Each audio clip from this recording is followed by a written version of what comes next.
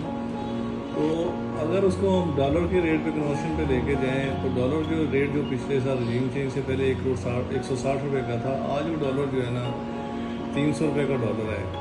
تو اوورسیز جس نے پچھلے 15-16 مہینے پہلے پراپرٹی $1,00,000 کی لی تھی, 1,60,00,000 کی وہ پراپرٹی تھی, جس کی ویلیو ہوگی 1 کروڑ روپے. اب وہ دوبارہ اگر اسی پیسے کو دوبارہ اگر واپس لے کے جانا چاہے تو اس کو وہ $30,000 اس کے اکٹھے ہوتے ہیں. تو جب تک اوورسیز آپ کا انویسٹر اوورسیز وہاں سے پیسہ نہیں بھجوائے گا, آپ کا بینک انٹرسٹ ریٹس کم نہیں ہوں گے اور ملک کی اکانومی بہتری کی طرف نہیں جائے گی, اس وقت تک میں نہیں دیکھ رہا کہ ریئل اسٹیٹ سیکٹر جو ہے نا وہ کو بہتری کی طرف جائے. 1 2 3 جی شاہ صاحب, پھر آپ نے شاہ صاحب ایک جو سوال ہے کہ ہم کیسے اس کو, یہ جو ہمارا ریئل اسٹیٹ سیکٹر ہے اس میں اصلاحات جو ہیں وہ لائی جائیں, ہماری گورنمنٹ جو ہے اس کو ایک ریگولیٹری بنائے, اس کے اوپر اس کو ایک انڈسٹری کا درجہ دے. ریئل اسٹیٹ پوری دنیا میں ریئل اسٹیٹ سیکٹر جو ہے اس کو انڈسٹری کا درجہ دیا ہے, اور گورنمنٹ کی طرف سے ریلیف ہے. گورنمنٹ کی طرف سے ریلیف ملیں گے تو ریئل اسٹیٹ سیکٹر جو ہے نا وہ انشاءاللہ اوپر جائے گا. جب ریئل اسٹیٹ سیکٹر چلے گا تو اس سے گورنمنٹ کو ٹیکسز, اوبیسلی آپ دیکھ رہے ہیں پچھلے 2-3 سال ریئل اسٹیٹ سیکٹر چلا تو اس میں کتنے ٹیکسز جو ہے نا گورنمنٹ کو ملے ہیں. ابھی اس میں سجیشن گورنمنٹس کو گئی ہوئی ہیں, گورنمنٹ اس کو سنجیدہ طور پہ لے لے, کہ گورنمنٹ اس کو ریلیف دے ریئل اسٹیٹ سیکٹر کو, اور انٹرسٹ ریٹس کم ہوں, لوگوں کو موٹیویٹ کیا جائے. FDI جو فارن ڈائریکٹ انویسٹمنٹس ہیں اس کے اوپر گورنمنٹ کو زور دے, اور ہماری جو انڈسٹری ہے خاص کر انڈسٹری کے اوپر اگر ریلیف آئے گا, کیونکہ ریئل اسٹیٹ سیکٹر میں صرف ہمارا لوکل پیسہ تو وہی آتا ہے جو آپ کے پاس سیونگز ہوتی ہیں, اور اوورسیز جو ہے نا وہ پیسہ بھجواتا ہے جو اس کہتا ہے. اس کی آپ کے سامنے ایگزامپلز ہیں, آپ DSA بھاولپور کو دیکھ رہے ہیں, اتنے اچھا ڈیولپ ہوا ہے, اسٹیٹ آف دی آرٹ انہوں نے ڈیولپمنٹ کی ہوئی ہے. وہاں پہ اس وقت آپ کو فلی ڈیولپ پلاٹ جو ہے جہاں پہ آپ گھر بنا سکتے ہیں, آل ڈیوز کے 65 لاکھ روپے میں مل جاتا ہے. سیم آپ کو جو ملتان میں پر آ جائیں تو ملتان میں آپ کو جو کنال کا پلاٹ ہے M سیکٹر میں, آ سیکٹر میں, فلی ڈیولپمنٹ چارجز پیڈ کے ساتھ آپ کو 1 کروڑ 10 لاکھ میں مل جاتا ہے. کوئٹہ میں چلے جائیں تو کوئٹہ میں آپ کا جو ارلی برڈ 3 کروڑ کا تھا وہ 1 کروڑ 5 لاکھ پہ آ گیا ہے. اسی طرح اگر ہم اس کو DHA سٹی کراچی میں چلا جائیں تو وہاں پہ 20 سے 25% پرائسز ریڈیوس ہوئی ہیں. اسی طرح یہ ہم لاہور میں آئے. لاہور نے اسٹیبل رکھا اپنے آپ کو سوائے 9 پریزن کے. 9 پریزن میں جو ہے نا 20% 15 سے 20% جو ہے وہ پرائسز ریڈیوس ہوئی ہیں. باقی پھر 5, 6 اور 7 کو کوئی فرق نہیں پڑا. 7 کی پرائسز جو ہے نا وہ کافی انکریز ہوئی ہیں. پرائیویٹ سوسائٹیز میں اگر ہم جائیں تو اس وقت راوی اربن ڈیولپمنٹ اتھارٹی کا جو پروجیکٹ ہے اسپائر پہ زون 3 ہے وہ بہت اچھا چل رہا ہے. اس کے بعد چنار باغ ہے, اس کی ایک جو ہے نا بہترین ڈیولپمنٹ بھی ہو رہی ہے.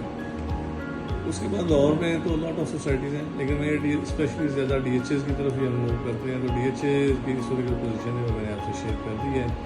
ہوپفل ہوں انشاءاللہ.